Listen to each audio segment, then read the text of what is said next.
You ever stand on the other side of a hospital window, watching the person who ruined you lying there like they're the one who needs saving? And all you can think is, I don't feel a damn thing. My name's Bianca. I used to think I was just a mom, a wife, someone ordinary, but when your whole world cracks open, you learn who you really are. This isn't a love story. It's not even a revenge story.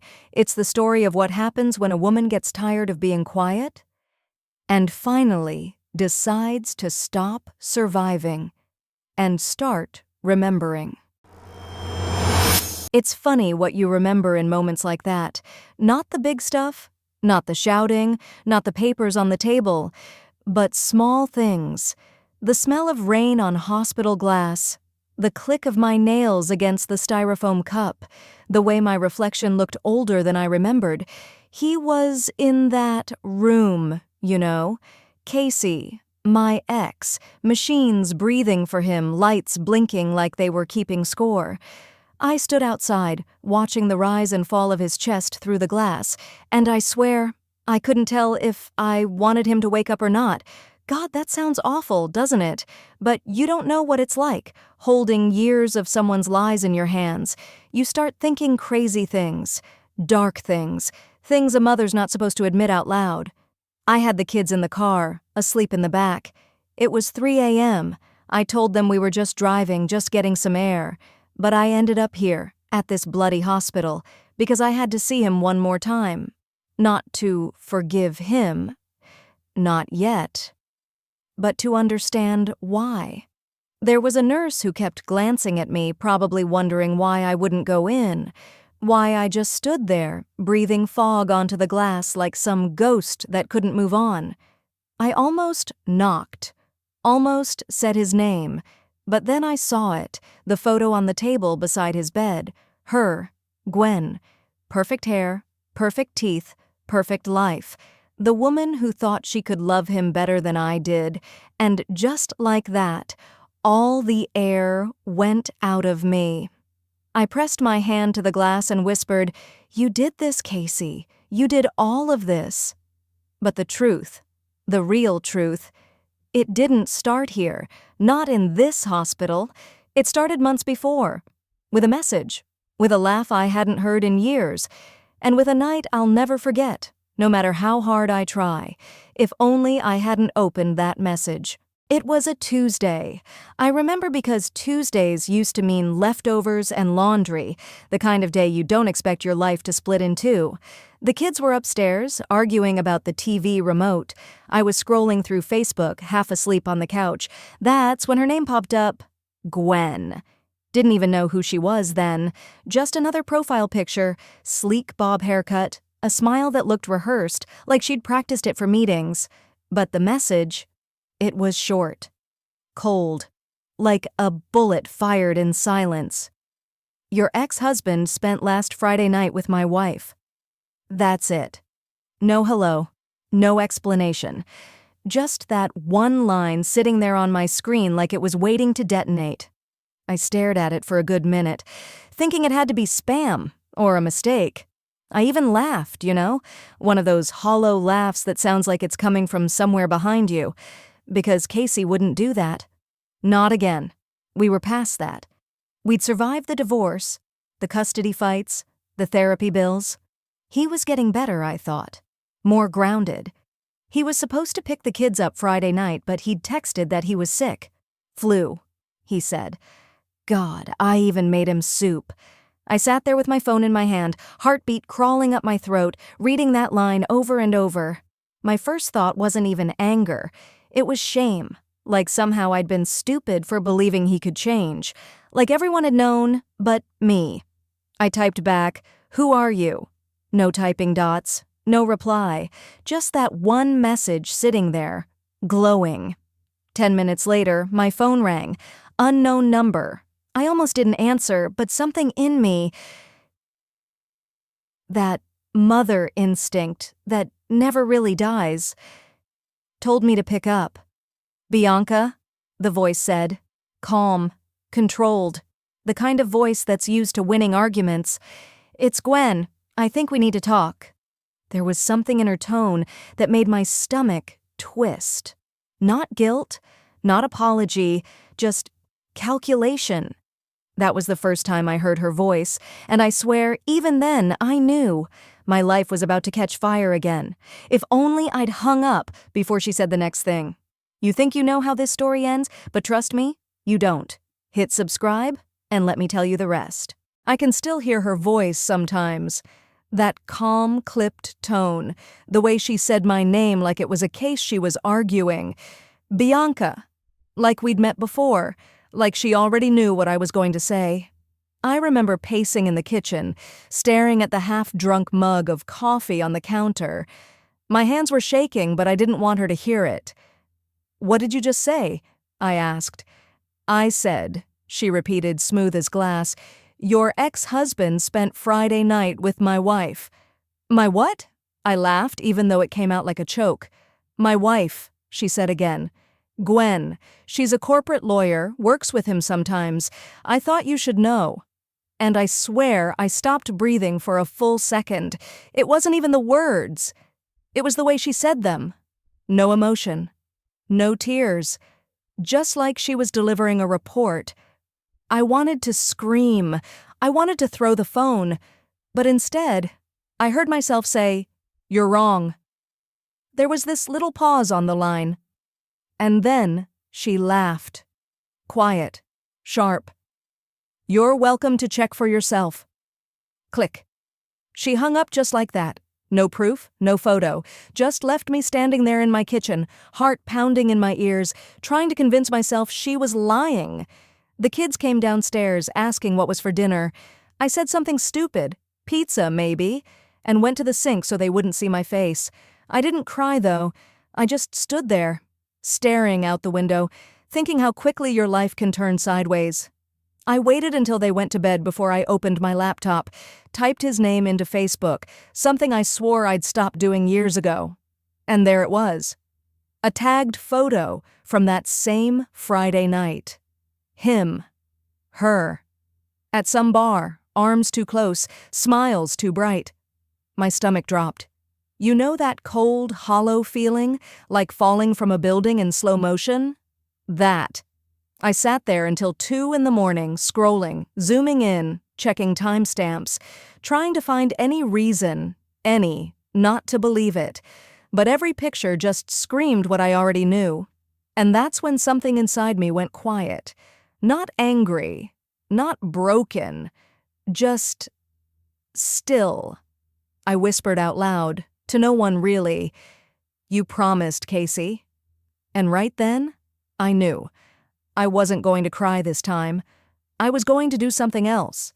But I had no idea that the thing I was about to do would burn everything down. I didn't sleep that night, just sat on the edge of my bed, watching the sky lighten through the blinds. When the kids woke up, I did what mothers do, packed lunches, brushed hair, smiled like everything was fine.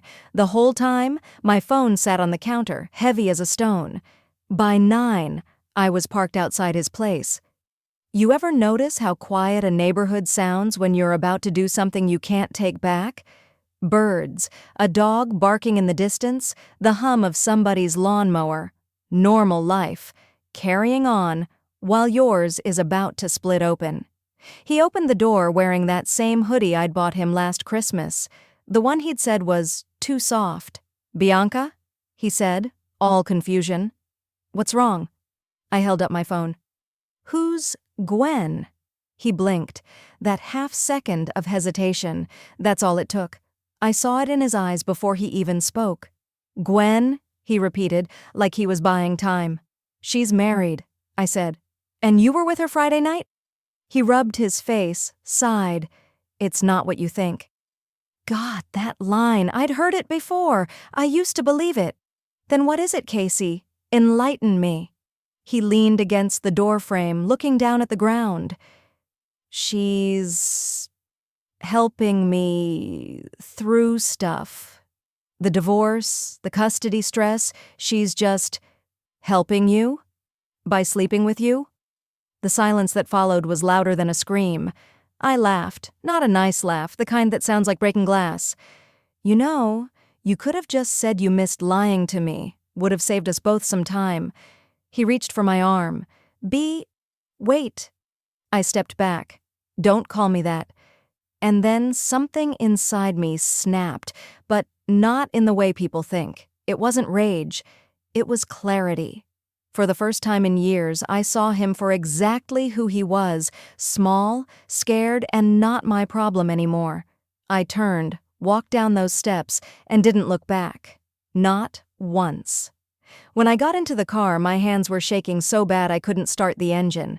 I stared at myself in the rearview mirror, eyes red, mascara smudged, and said out loud, "You're done, Bianca. You're bloody done."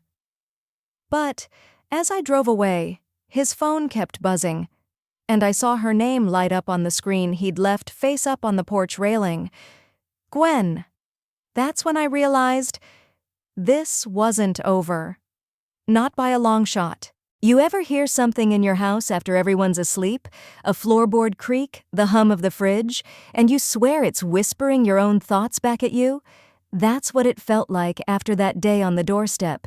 Everything echoed, every memory, every "I love you" replayed like a bad song on loop. I'd promised myself I was done. But endings are never clean, are they? It started small. I was looking for a school email in the shared family account, and there it was, a receipt. Some bar in the city, 2 whiskeys, 1 gin tonic, date stamped Friday again. My stomach dropped so hard I had to sit on the floor. Then the patterns started jumping out at me. A gym charge at 6 a.m., a flower shop near her office, the same name in the background of his photos. I didn't even have to search. The proof kept finding me. I told myself it was closure, that I just needed to understand the story before I could move on. But really, I was addicted to the hurt. You start scrolling not to learn, to feel, to keep the ache alive because at least it's something. One night, after the kids were asleep, I opened his old Instagram, public still, and there she was again, Gwen, tagged in a charity 5K photo, her smile wide, his arm thrown casually around her shoulders. But what froze me wasn't them, it was behind them. A blurred shape, a small blue jacket. My son, standing with the school group right there in the corner of the frame. I swear my vision tunneled. How? When? He was supposed to be with me that weekend. The photo had been taken months earlier, but my hands still shook like it was happening in real time. It wasn't just betrayal anymore, it was invasion. Our lives overlapping without permission. I zoomed in until the pixels broke apart, but that blue jacket stayed clear, the one I'd bought him for his birthday, and that's when it hit me. This wasn't just about them. They'd already crept into my kids' world, into mine. I closed the laptop, heart pounding, and whispered, "No more." But even as I said it, my phone buzzed on the counter. Unknown number. I picked it up. A woman's voice trembling. "Bianca? It's Gwen." A pause. "I think we need to talk again." If only I'd known what she was about to tell me. We met in one of those cafes that smells like burnt beans and heartbreak. She was already there, neat suit, hands around a mug she wasn't drinking. When she looked up, I realized how tired she was, the kind of tired that comes from pretending too long. "Thanks for coming," she said. "I wasn't sure I would." I get that. For a moment, we just listened to the hiss of the milk steamer, 2 strangers tied together by one man's choices. "I didn't reach out to start a fight," she began. "I just need to understand who he really is." I almost laughed. "Join the club." She slid her phone across the table. Messages, photos, same Friday nights, same excuses. The dates lined up with mine like puzzle pieces snapping into place. "He told me you were controlling," she whispered. "And he told me you were lonely," I said. We both sat there, letting the weight of it land. When she finally looked at me, there were tears, not from weakness, from clarity. "I think we've both been played." I wanted to hate her, but all I saw was another woman trying to make sense of a lie. I left before she could see me cry. Outside, the air was cold enough to bite. As I walked to my car, I told myself, that's it. No more. But halfway down the street, her text came through. There's something else you should know. If only I hadn't opened it. That night I couldn't sleep. Every time I closed my eyes, I saw her face, the way she looked at me like she'd seen a ghost. Her message was simple. He's been lying to both of us. Meet me tomorrow. So I did. We met by the river, wind whipping our hair, gulls screaming like they knew secrets. She handed me a folder, printouts, screenshots, his messages to her, to me, overlapping. He'd been playing 2 scripts at once, saying the same words to both of us. I thought I was losing my mind, she said. Every time he disappeared, he told me it was you causing drama. I shook my head. And he told me it was you. We stood there in silence, 2 women realizing we'd been enemies for no reason. Then she asked something I didn't expect. Do you still love him? I opened my mouth, but nothing came out. Because love doesn't vanish neatly. It fades, flickers, then sometimes flares back just to torture you. I don't know, I said finally. But I don't like who I became because of him. She nodded. Me neither.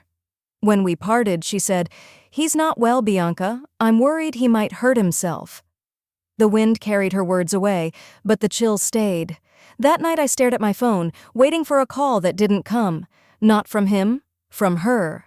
And when it did ring, just past midnight, I knew before answering. Something had gone wrong. Bianca, her voice cracked through the line. He's here, he's drunk, he's saying he can't do this anymore. I was already pulling on my coat. Where are you? At his place. Stay on the phone with me. I drove through the rain, wipers thrashing, heart beating like it wanted out. I found her sitting on the curb, mascara streaked, shaking. He's inside, she said. I didn't know who else to call. I walked up to that door I'd once called home. The porch light flickered. I pushed it open. He was slumped on the couch, eyes glazed, bottle tipped over, mumbled something about being sorry, about how he ruined everything. I knelt down, felt his pulse, steady, thank God, and whispered, You're not dying, Casey. You're just finally out of excuses. He looked at me, confusion cutting through the haze. B, why are you here? Because she called, I said, nodding toward the doorway where Gwen stood, trembling. For a long time, no one spoke, just the rain and the quiet hum of regret filling the room. We waited until he fell asleep. Then Gwen turned to me. You saved him. I shook my head. No, I just stopped him from running. Outside, the rain eased. We stood under the same umbrella, 2 women who'd lost the same man but found something heavier, truth.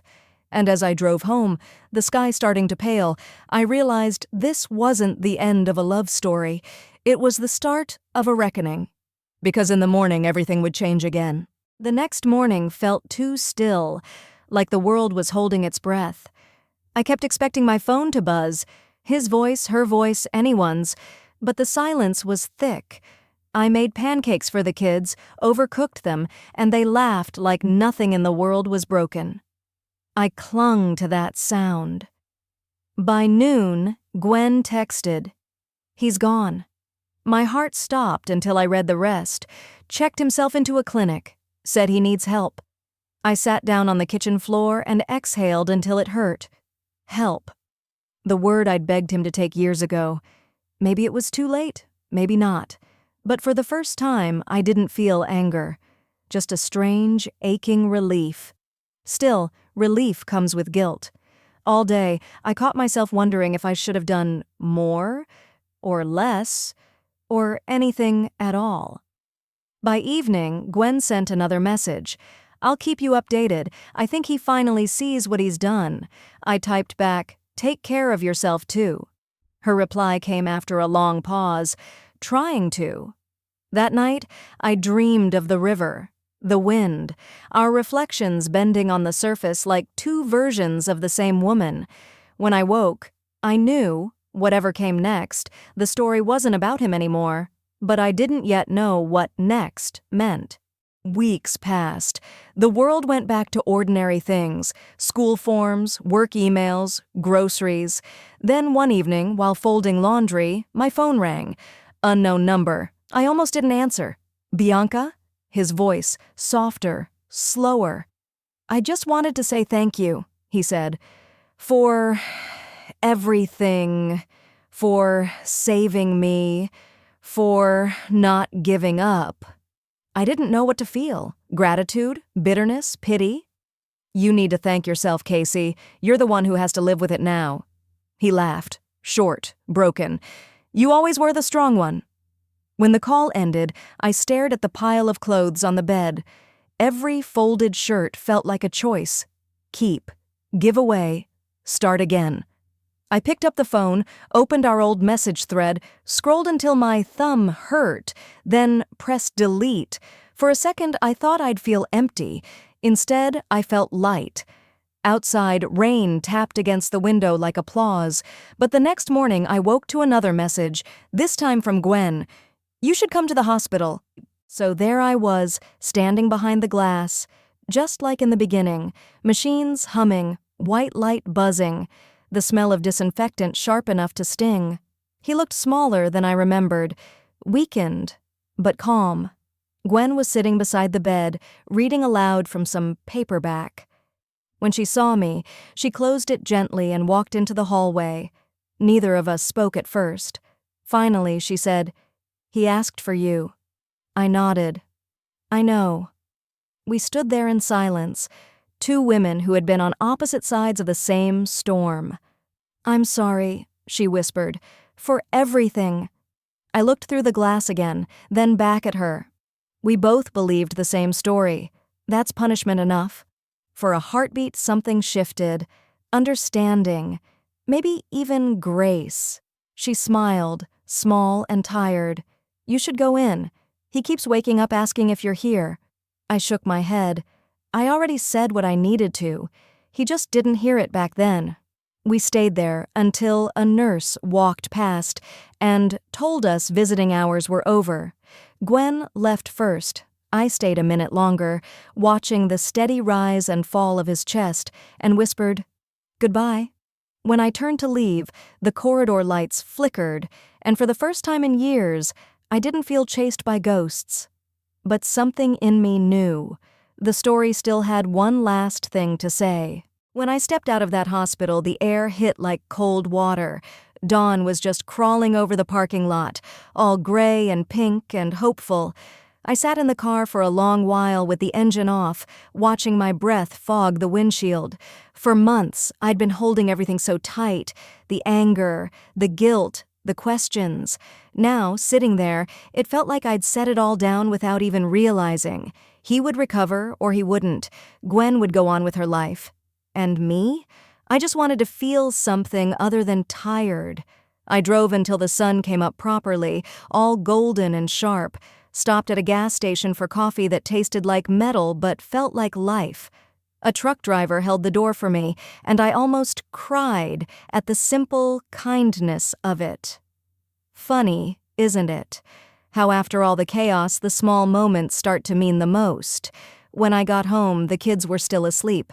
I stood in the doorway watching them breathe, and for the first time, the house didn't feel empty. It felt like a beginning. Still, that night when the rain came back, I dreamed of Gwen, her standing by the river again, the wind in her hair. She looked at me and said, "We're free now." And when I woke up, I believed her. Almost. Weeks later, I sat down at the kitchen table with a blank page. No phone, no distractions, just paper and a pen. I wrote her name at the top, Gwen, then crossed it out, wrote "Dear Me" instead.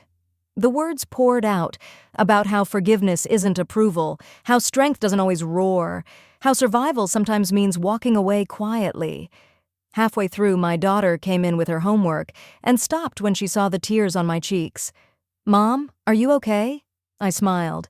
"Yes, sweetheart. I'm just finishing a story." She leaned her head on my shoulder and read a line out loud. I spent years chasing the wrong kind of closure, Turns out it wasn't revenge I wanted. It was peace.